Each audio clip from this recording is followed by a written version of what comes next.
सभी हैरान होकर विशाल राठौड़ को अभय को गले लगाए देख रहे थे। विशाल ने अभय के कंधों को मजबूती से पकड़ लिया। अभय, अगर उस दिन तुम मेरी जान ना बचाते तो आज मैं यहाँ सबके सामने ना होता। Thank you young man. Sir, मेरा नाम अभय है, लेकिन मैं वो नहीं हूँ जो आप मुझे समझ रहे हैं। पर इसमें आपकी कोई गलती नहीं है। मेरा फेस ही इतना कॉमन है कि आए दिन कोई ना कोई मुझे कोई और ही समझ लेता है।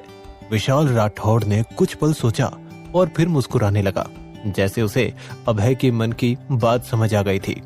शायद तुम सही कह रहे हो, तुम वो नहीं हो। वो क्या है, मैं 60 साल का हो गया हूँ तो आंखें थोड़ी कमजोर हो गई हैं। बुढ़ापे का असर, you know. I am sorry. Vishal की बात सुनकर जैसे सबको तसल्ली हुई, क्योंकि किसी से भी विशाल का अभय को इतना रिस्पेक्ट देना अच्छा नहीं लग रहा था। रिया और अनुराग ने तो जैसे चैन की सांस ली और तभी अनुराग ने मौके का फायदा उठाने के बारे में सोचा। मिस्टर विशाल, ये एक मामूली सा सुपरवाइजर है, आपको इसे सॉरी बोलने की जरूरत नहीं है, वरना ये मौके का फायदा उठाना अच्छे से जानता है। अभी आपसे कोई ना कोई फेवर मांग लेगा। दरअसल इसकी इस पार्टी में आने की औकात नहीं थी। देखिए, इसके होने से सब कितना अनकंफर्टेबल हैं। विशाल राठौड़ अनुराग की तरफ देखकर मुस्कुराया। मेरी पार्टी में किसी को अनकंफर्टेबल फील हो, ऐसा मैं नहीं होने दे सकता। 1 मिनट रुको, मुसीबत को बाहर फिकवा देता हूँ। इन सर को यहाँ बहुत प्रॉब्लम हो रही है, इन्हें बाहर का रास्ता दिखा दो जरा, और इनके साथ जिसे भी इस लड़के से दिक्कत है वो भी बाहर जा सकता है। अनुराग को अपने कानों पर विश्वास ही नहीं हुआ। उसे सिक्योरिटी ने पकड़ा और बाहर ले गए और रिया और सूर्य उसका मुंह ताकते रह गए। सूर्या, आखिर है क्या इस 2 कौड़ी के आदमी में जो इसके लिए विशाल राठौड़ ने अनुराग को बाहर निकाल दिया?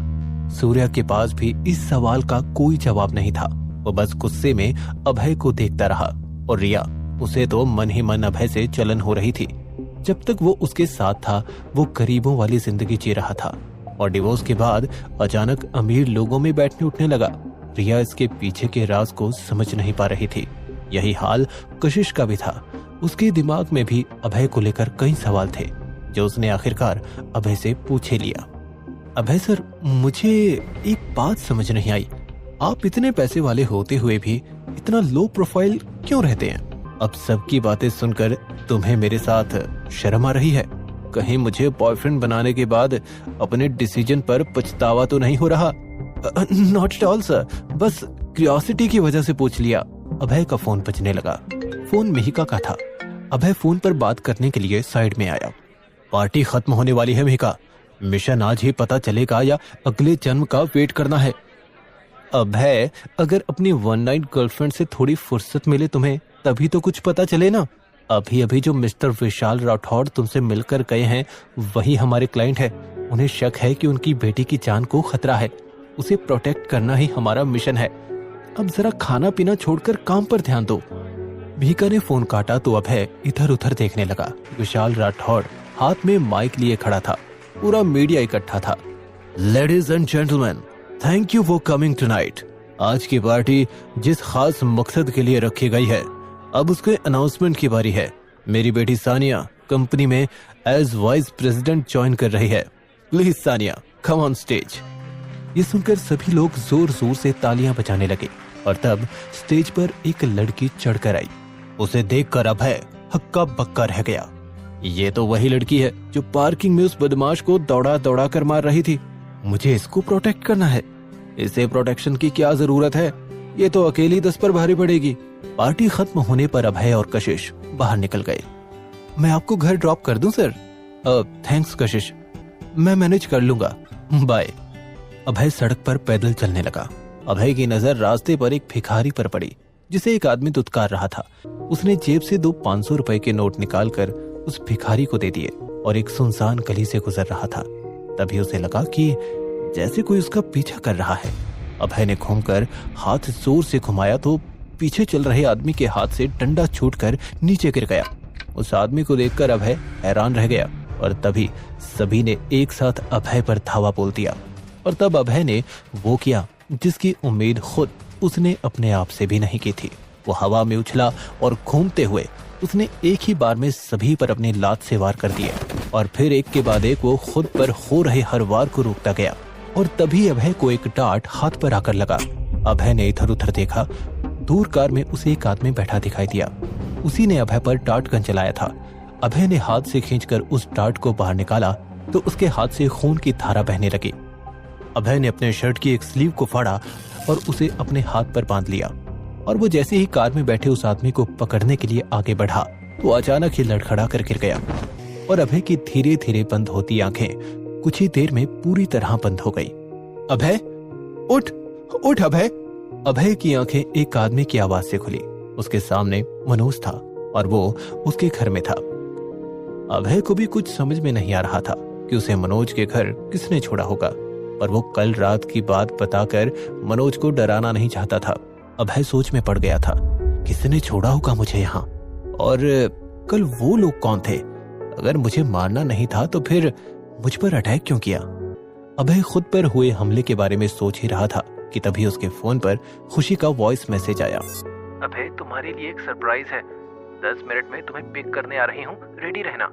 अभय हैरान था कि खुशी उसे कहाँ ले जा रही है, पर कुछ जानी पहचानी गलियां देखकर अभय का चेहरा तन गया।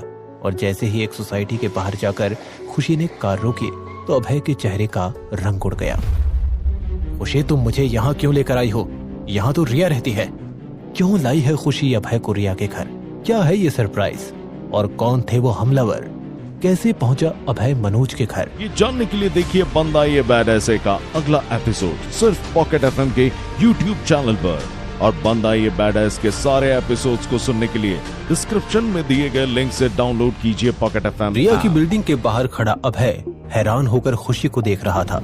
अभय, हम रिया के घर नहीं जा रहे, वहाँ जा रहे हैं। ऐसा कहकर खुशी ने 50 मंजिल की एक शानदार बिल्डिंग की तरफ इशारा किया।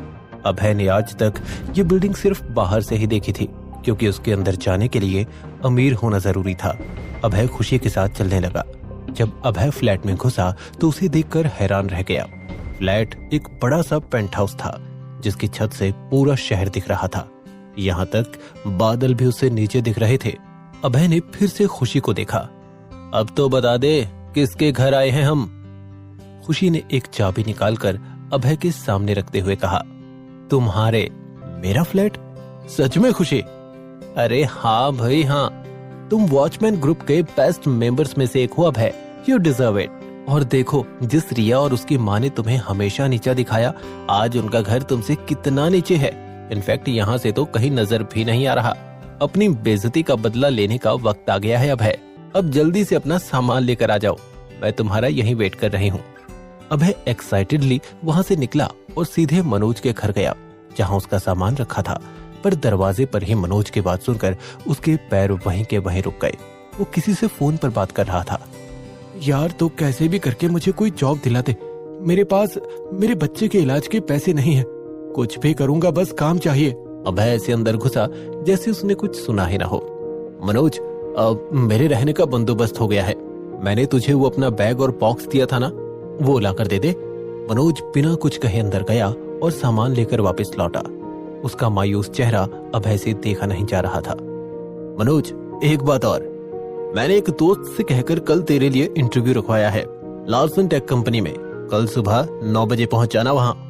अभय वहां से निकला और मिस्टर ओबरॉय को फोन मिलाया। मिस्टर ओबरॉय, कल आपको मेरे एक फ्रेंड का इंटरव्यू लेना है, बी रेडी। अभय ने फोन काटा और सीधा अपने नए फ्लैट की बिल्डिंग के सामने पहुंच गया। वो टैक्सी वाले को पैसे दे ही रहा था कि तभी पीछे से एक औरत चिल्लाकर बोली, यहाँ क्या कर रहे हो तुम अभय? इतनी बेइज्जती होने के बाद भी यहाँ भीड़ लौटाए, बेशरम कहीं का। इस जगह पर केवल आपका ही घर नहीं है मिसेस सिंघानिया। अच्छा, अगर मेरे घर नहीं आ रहा तो कहाँ जा रहा है? तो जैसे फटीचर को कौन बुलाएगा?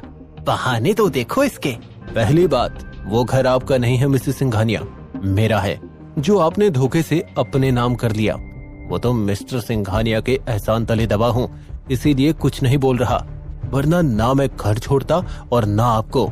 अभय मुड़ा और अपना सामान लेकर अपनी बिल्डिंग की तरफ चला गया। अभय के मुंह से ये बातें सुनकर रेणुका को अपने कानों पर विश्वास नहीं हो रहा था। रेणुका अभय के पीछे पीछे बिल्डिंग में जाने लगी तो सिक्योरिटी गार्ड ने उसे रोक दिया। रेणुका चिढ़ गई। अरे आपने उस फटीचर को तो रोका ही नहीं जो अभी अभी अंदर गया है, फिर मुझे क्यों रोक रहे हैं? मैंने सर को नहीं रोका क्योंकि सर का घर है इस बिल्डिंग में। रेणुका को तो जैसे अपने कानों पर विश्वास ही नहीं हुआ। उसके लिए ये बात बहुत बड़ा सवाल बन गई कि आखिर अभय इतने महंगे घर में कैसे रह सकता है। वहां जैसे ही अभय ने डोर बेल बजाई तो मिहिका ने दरवाजा खोला। दोनों एक दूसरे को देखकर चौंक गए। वाह, मेरे वेलकम के लिए तो बड़े बड़े लोग आए हैं। अभय, यहाँ क्या कर रहे हो तुम? और ये अपना सामान लेकर क्यों आए हो? मकान मालिक से ये सवाल कौन करता है यार? मकान मालिक, ये घर मेरा है। तभी अंदर से खुशी बाहर आई। अरे दोनों चुप हो जाओ, ये तुम दोनों का घर है।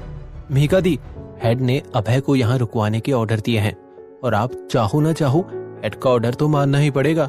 वहां अभय के घर से निकलने पर खुशी मिहिका से बोली, आप अभय से हमेशा गुस्सा क्यों रहती हो दी? खुशी जो ध्यान से मिहिका को देख रही थी वो बोली, मिहिका दी, क्या आप अभय को लाइक करते हो?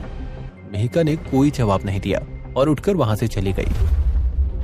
क्या जवाब देगी मिहिका खुशी के सवाल का? क्या वाकई करती है वो अभय को पसंद? किसने किया था अभय पर अटैक और क्यों? ये जानने के लिए देखिए बंदा ये बैड ऐसे का अगला एपिसोड सिर्फ पॉकेट एफएम के यूट्यूब चैनल पर। और बंदा ये बैड ऐस के सारे एपिसोड्स को सुनने के लिए डिस्क्रिप्शन में दिए गए लिंक से डाउनलोड कीजिए पॉकेट एफएम ऐप। अभय घर लौटा और अपने रूम में जाने लगा। तभी उसे मिहिका के रूम से कुछ आवाज आई। अभय ने दरवाजे पर कान लगाकर अंदर की आवाज सुनने की कोशिश की। अंदर का नजारा देखकर वो भौचक्का रह गया। मिहिका को कुछ लोगों ने रस्सियों की मदद से एक कुर्सी पर बांध दिया था और उसके मुंह पर पट्टी लगा दी थी। मिहिका ने घबराई नजरों से अभय की तरफ देखा। इस लड़की के मुंह पर टेप लगाकर तुम लोगों ने बहुत अच्छा काम किया। बहुत किचकिच करती है ये। मारने तो हम तुझे आए हैं अभय। ये बेचारी लड़की तो फ्री फोकट में जाएगी। तुझे ऐसी नींद सुलाएंगे कि दोबारा उठेगा ही नहीं। उस गुंडे की बात सुन अभय को पिछली रात खुद पर हुआ अटैक याद आ गया। वो समझने की कोशिश कर रहा था कि अगर उन्हें उसे मारना ही था तो कल रात उसे जिंदा क्यों छोड़ा। कितने कंफ्यूज्ड हो यार तुम सब। पहले ये ठीक से डिसाइड कर लो कि मुझे मारना है या नहीं। लगता है तो सामने अपनी मौत देखकर बौखला गया है। उस आदमी के ऐसा बोलते ही उसके सभी साथी अभय पर एक साथ टूट पड़े और पिछली रात की ही तरह अभय के हाथ पैर अपने आप चलने लगे। उन लोगों के लिए उसे छू भी पाना नामुमकिन हो रहा था। मिहिका खुद को छुड़ाने की पूरी कोशिश कर रही थी और अभय पलक झपकते ही कभी यहाँ तो कभी वहां, और उसके हर वार में बिजली की तेजी और शेर की ताकत होती। कुछ ही देर में सारे आदमी जमीन पर ढेर पड़े थे। मुझे मारने आए थे, 2 मुक्के तो झेले नहीं गए।